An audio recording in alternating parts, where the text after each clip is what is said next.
Hi everyone. Welcome back to a brand new episode of the Ball Business Explained this. And good evening if you're in England, if you're in other parts of the world, America, it's a good morning, good night in Asia. It's Fumbi, Ball Business, and it's nice to meet you guys again. So you know how this episode goes. A lot of questions has been sent to us via email in the DMs. Even as we are talking now live, if you have any questions, just put it out there in the chat, and we're able to discuss it.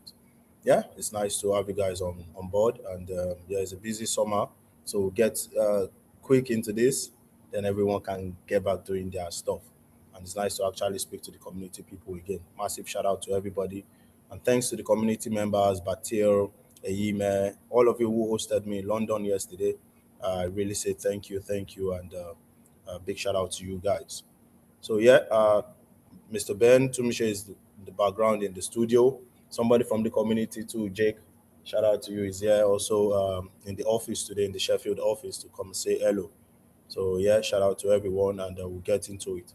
This is the first question that we'll be tackling today, and the question says, "Good evening. I am a FIFA licensed agent. Some functionality on the FIFA agent platform are not available, especially those mentioned in Article 19 of FFAR about disclosure." So I want to believe this person is talking about reporting. Probably the person has just signed a rep agreement with his clients and wants to report. The question is, how can I know if a player has already signed a representation agreement with another agent? Because some players can tell you that they have not signed any rep agreement in order to avoid conflict and FIFA sanctions. Yeah. First of all, this is a very gray area. I'll tell you, you should relax. The reporting functionality on the FIFA platform are not working. It's a bit, I won't say suspended, but it's not working. So you can just relax. But one important thing you need to check out is your FA. So always make sure that you report in your FA. So I'm very conversant with the English FA reporting obligations. If you go to fa.agent.com, put all your rep agreement there. Don't make mistakes, please. If you can't report on the FIFA platform, when you log in into your FIFA platform, check with your FA, and that way you are compliant. Because it doesn't work on FIFA, does not mean it won't work on the FA. Then to address the elephant in the room, players would tell you that they don't have agents, but in retrospect, they are actually in a contract. You see that among a lot of young players, young athletes, especially players that reach out on LinkedIn or social media. They tell you, "Oh, I don't have anybody representing me," but trust me, they've sent a DM to like yourself and 50 other people. You know, so it's a normal thing that you see a lot. But how do you solve that problem? First is to actually get that in writing. It could be via your text, and ask them explicitly, "Can you confirm to me that you're not signed to any agent or you don't have any rep agreement?" The onus, I mean, the burden is on you to do your due diligence. It's for you to ask questions. I remember there's a particular player that reached out on LinkedIn, used to play around Manchester area. And the first question I asked him, "Are you signed to any agency? Are you working with any agent?" And he said no. But while digging deep, I found out that he's actually signed to some agent. He just needed, to use, I would say use me, that's just the word, and a lot of agents are not paying attention to that. So how do you solve that? First, get it in writing. Are you signed to other agents, probably a WhatsApp chat or wherever platform this person reached out to you? So that way you can defend yourself. The second thing I'll tell you to do is ask the person to send you their previous rep agreement, because you ask them, okay, so how many years have you turned pro? Or if you are just probably 16, 17 going into 18, ask them if they've had any prior document. Try to speak to their guardian, their parents, to ask. The actual work is you doing, proper research and actually doing your own due diligence. At least you are coming from a place of truthful defense. Of course, they will say, "I don't know. Ignorance of the law does not exonerate you from the consequences." But in case when you have issues of your license at the verge of being suspended because you are going into a rep agreement with another person, you can have proof that you actually did your due diligence, that this person, you asked this person, you even told him to send his previous documents and things like that. So that is also one thing. Also, you can check with your FA, ask the guys in the FA, the country where the player has played, speak to his former clubs, and ask those relevant questions. So it's just normal thing for you to do, and the burden of proof is on you. So yeah, that's how you should do it, and that's how you should go about it. And trust me, it's not something you can escape. A lot of people would lie about that, and the job is on you to just do your due diligence and do your due diligence. Yeah. Remember, if you have any questions, you can put it on the chat. More than happy to answer them. Today, I think we are going to be treating 7 questions. So you can let's see question 2.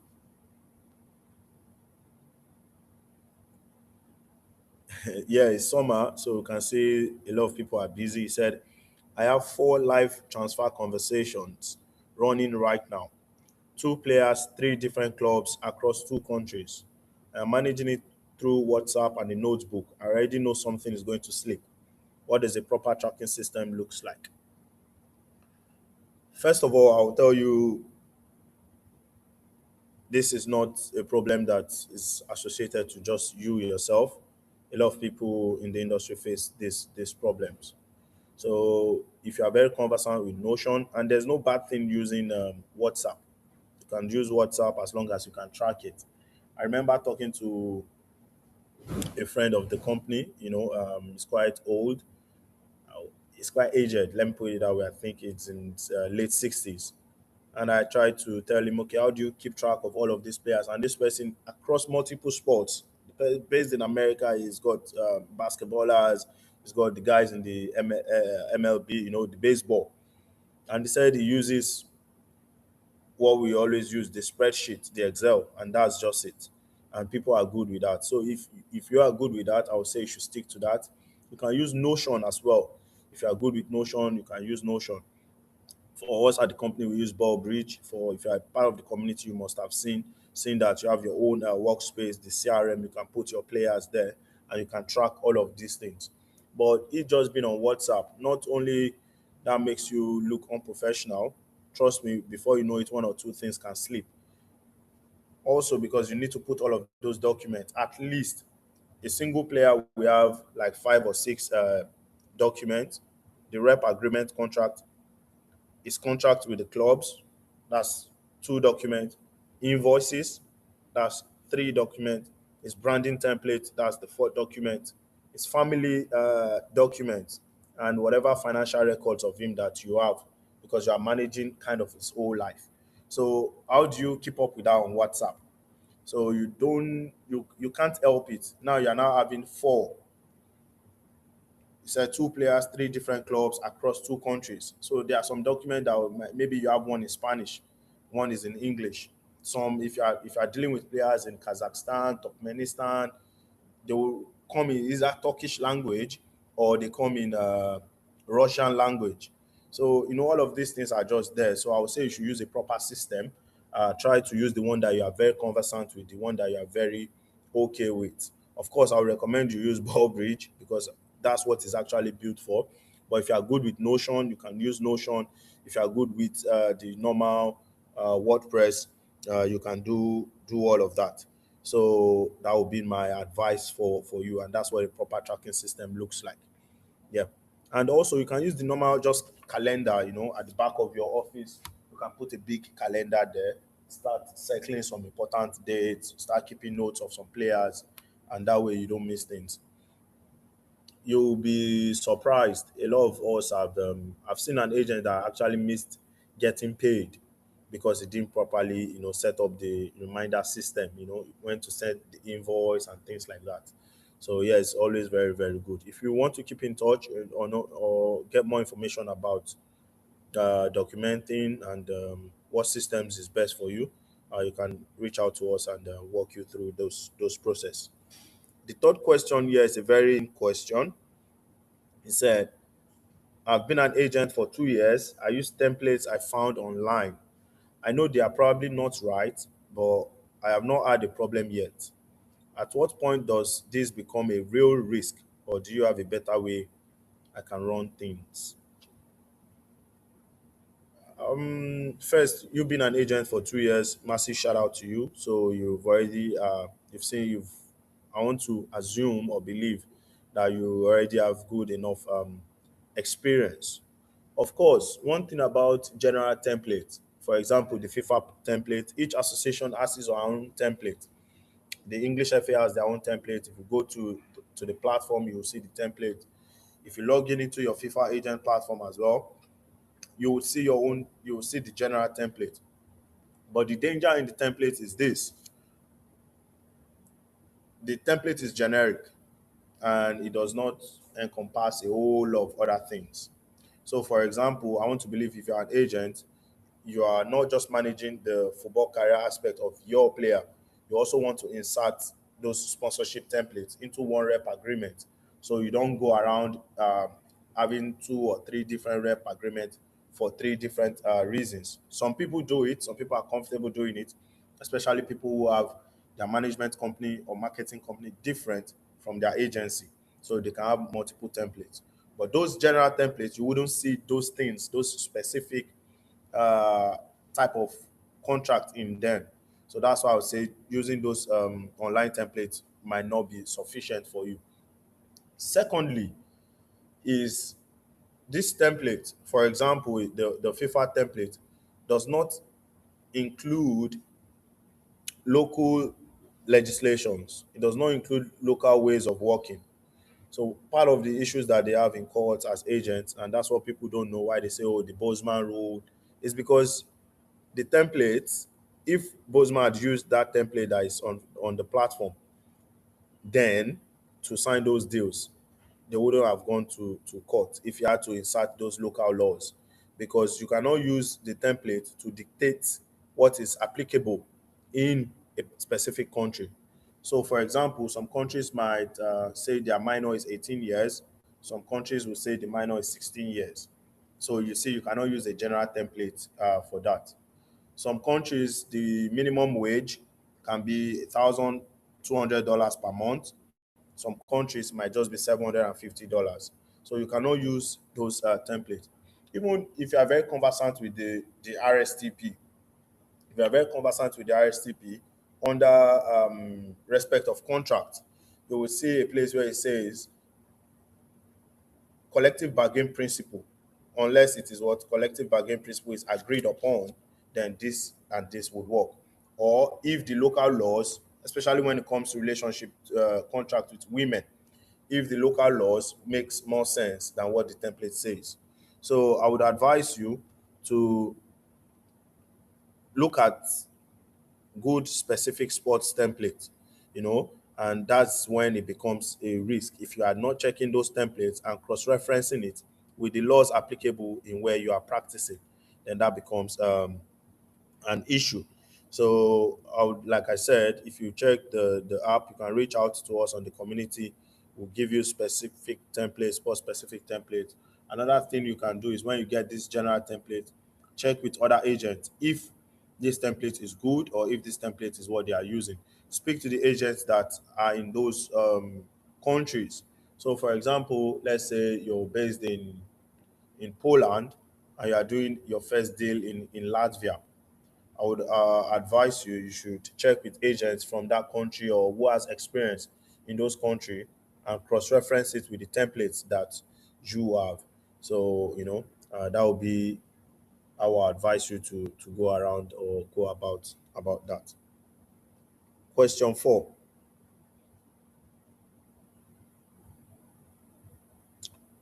says, "Hello, ball business. Does it actually matter what a player or agent has on social media during a transfer period? I always assumed clubs do not really look at that stuff, but I just found out the hard way that they look. Again, does it matter? The truth is, it does matter. Remember what we said about branding. Branding is more about perception. So, for example, imagine two players.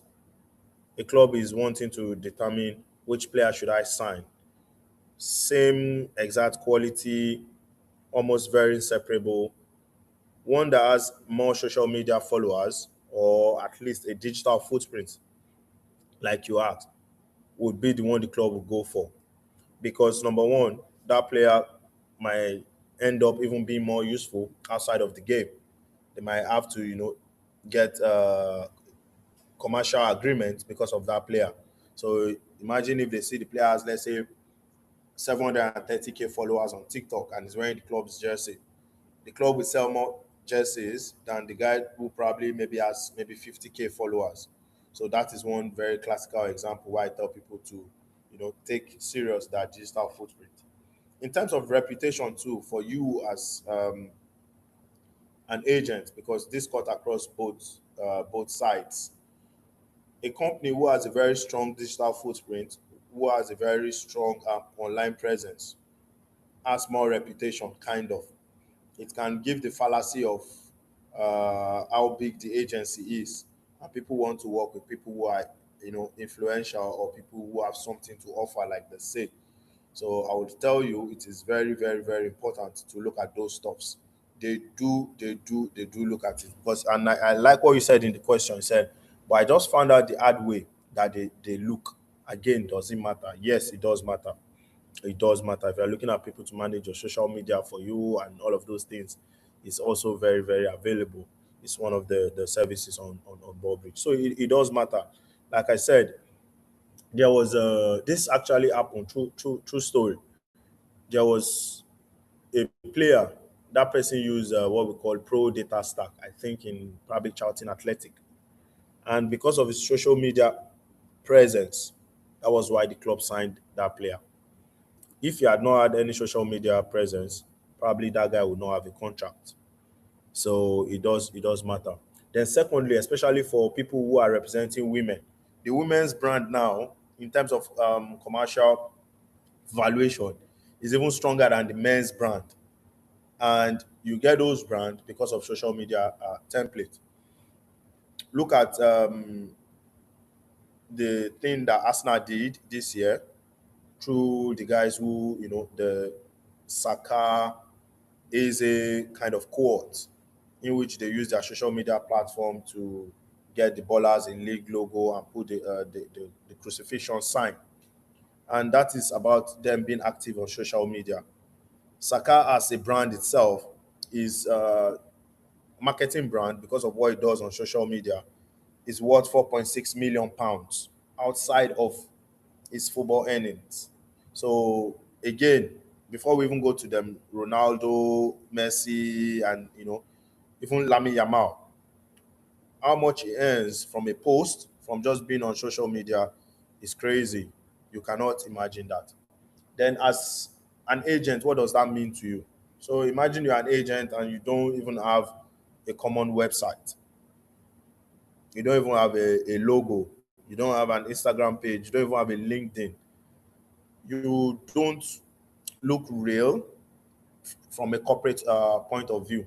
That's just the truth. There are no ways to it. Yes, probably you might even be very good at the job. It's not even might. You will be very good at the job. You know your onions, but that going extra mile does not really stop you. So if you're looking at how to do that and you want to have more information about that, like I said, use Ballbridge. You are able to with click just 2 3 clicks. You are there. Set up your LinkedIn for you. 2 3 clicks, you have your website up and those things. It's very, very important, both for yourself and for your players. So yeah, it's very, very important. Number five, the fifth question. This person says, I don't know how to put this. I feel like I'm always reacting. Something comes in and I deal with it. I never feel ahead of anything. Is that what being an agent is, or am I missing something? I would say, to be very honest, the way to go about this question is not a one size fits all kind of answer. The industry is an industry that you have to react. So you are not filling out. I'll be honest with you. So you're doing everything you need to do. But one thing I will bring to your notice is if it is too consistent that you are reactive instead of being proactive, that is, you don't have a system in place, then that is bad. But if you are reacting after already setting up your systems, then you are good. Like I said, for example, while we're having this live chat now, somebody can just text me, okay, Fumbi, do you have a striker? Or Fumbi, do you know somebody? Like, I get loads and loads of that on my CV, on my WhatsApp, sending different sort of CVs, clubs, and that is reaction. But do I have templates for that? A lot of young players, when they message us, because we don't always want to be reactive, we just direct them, you know what, send this email to players@theballbusiness.com, then we'll take it up from there. A lot of people want to join our pitch project and they see what we are doing and they just ask a question. I say, you know what, send your proposal to community@theballbusiness.com. And yes, I'm reacting, but I'm also proactive. So that is where I would say that you need to look into. You need to set up those systems that even while you are reacting, you are not just reacting blindly. You already have a kind of a funnel that answers all those particular problems. You can see today I'm talking about ball bridge and things like that because that actually solves these issues for you. Those systems actually solve these things for you. And a lot of things I get, or a lot of problems that a lot of agents face. When you, for example, the new agents now is quite unfair. They've passed the exam, they've paid money to register for the exam, they've paid so much money to, get the exam going, get study material. Some of them even didn't have to, or some of us, not even them, because I'm also in that shoe. Had to quit the job that we do for some time, you know, and now we've gotten the license. What is the next step? And to be very good, I can't be in two, three places. Currently, one of our players in Turkey got there yesterday, is doing his trials. I was in London yesterday with a couple of agents having some meetings. Now I'm back here in Sheffield. Actually, there's someone in here in the company as well, having a chat, and it's a very good friend of mine here in the company that we need to meet. I can't be in six, seven places at the same time, even though all of them are very important. So, but if you are already thinking in systems, putting these things in place, that makes your job easy. So, think of you having to get six staffs. You need accounting, you need somebody to post on social media for you, you need technical people, you need accounting for invoices, like I said, you need to post on your own social media platform, you need to post on your player's social media platform, and you need to answer emails. But if you have these systems or things that can do that for you, because you can't hire four, five people, you just got a license, you need money. You've not even made money from being an agent, then you can't go ahead and start hiring people. But if you have that system, like what Bob Bridge provides, that's the solution it actually provides. You don't need to go and get more social media person. You have those systems in place, then things become easy.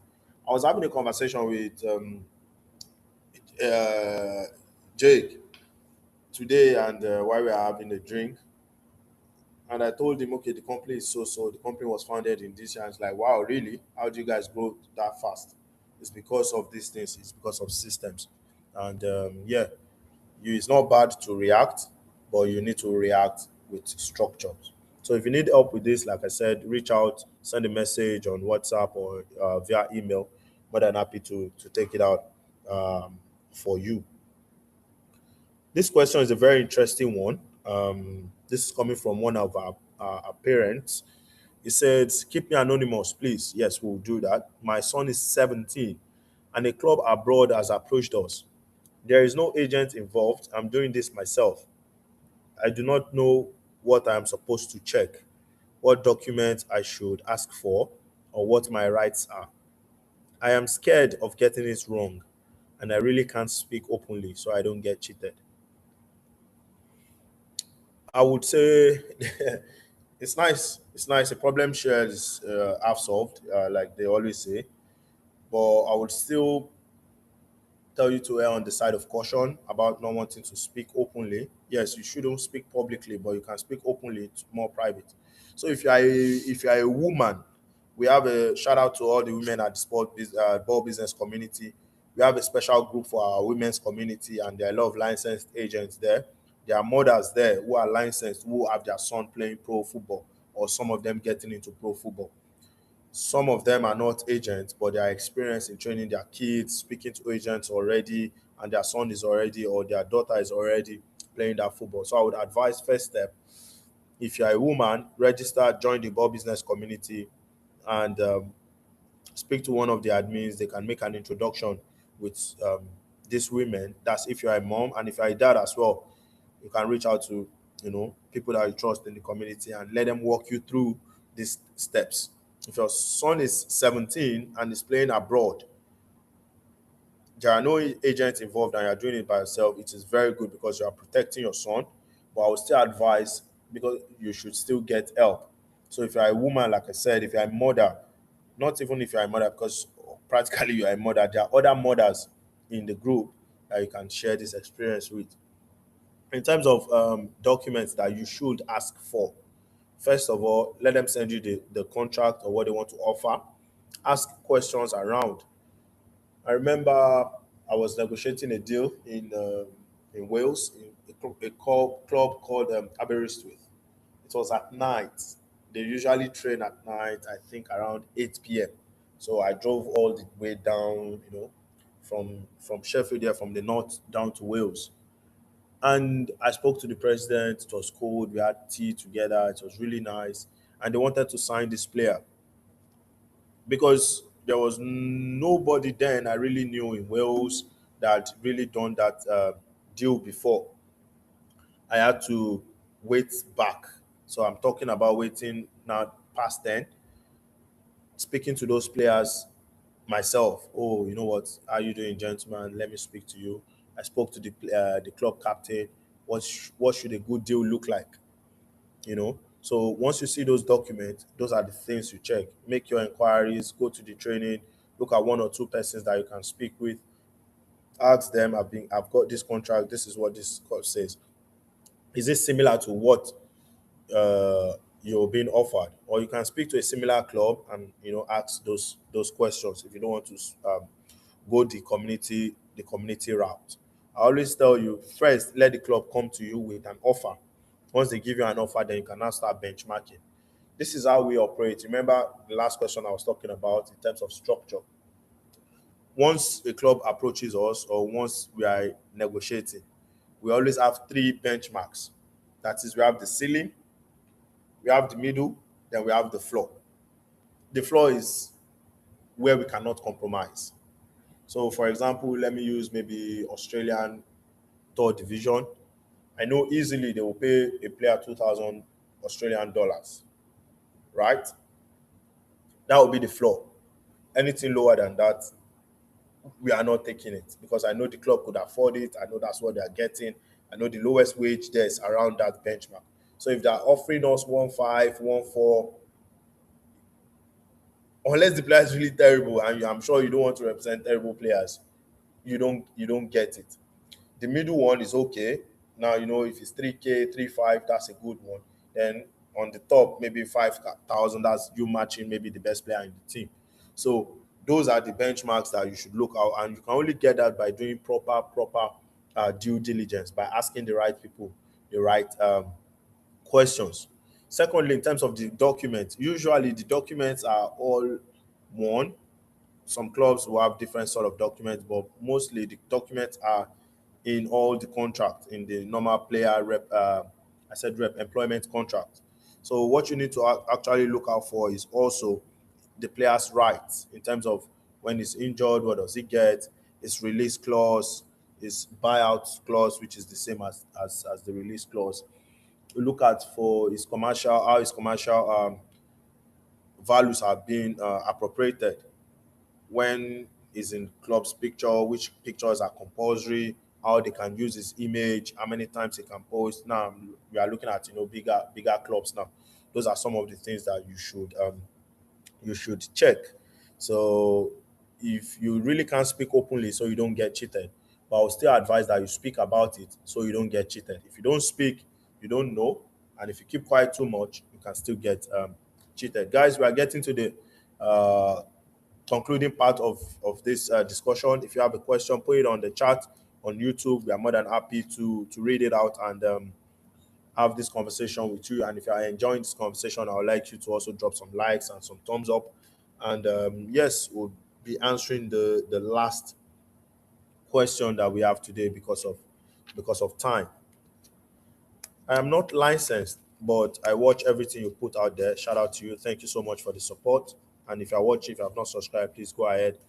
What are the things that separate professionals who make it from the ones who do not? Excuse me. That I should be absorbing right now before I even get my license. Excuse me.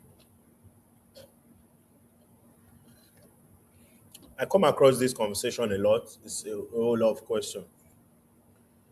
I've said it 100 times. I'm going to say it the 101 time.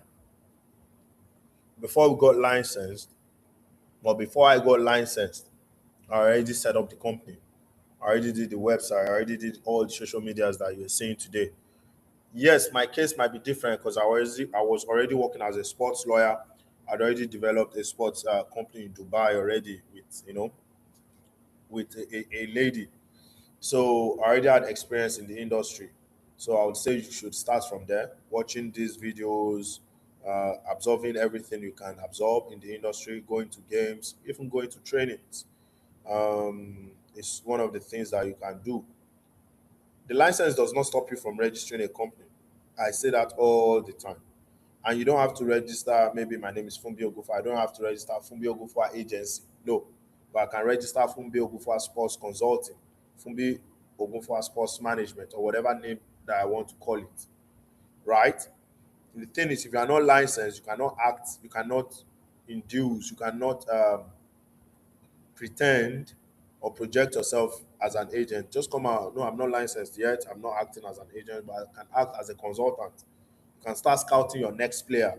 You can build your own social media pages. You remember what we were talking about with question 4. You should have your own website. You should register your company. You should set up a business because it's actually a business. And there's a saying that every business would not, hit that mark until maybe the first 3, 5 years. So what are you waiting for?